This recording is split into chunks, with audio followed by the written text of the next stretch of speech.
नमस्कार मित्रमैत्रिणींनो, चला आज आपण दुधी भोपळ्याचा थालीपीठ करणार आहोत। आधी भोपळा मस्त खिसून घ्यायचा आणि हिरवी मिरची लसूण हे वाटून घ्यायचं। हे एकत्र वाटून त्यात थोडीशी जिरी पण टाकलेली आहे, मिक्स वाटून घेऊन मस्त ह्याचं पीठ मळून घ्यायचं। आणि हे मी डायरेक्ट तव्यावर करत आहे, माझं पहिलं थालीपीठ आहे म्हणून।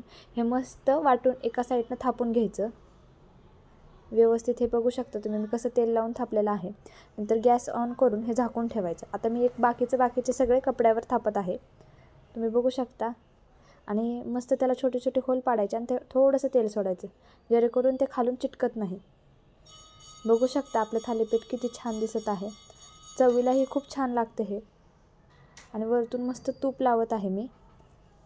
आणि ही साई आहे, ह्या साईमध्ये मी थोडीशी दही टाकत आहे आंबटपणा येण्यासाठी, कारण थालीपीठासोबत लोणी खूप छान लागतं।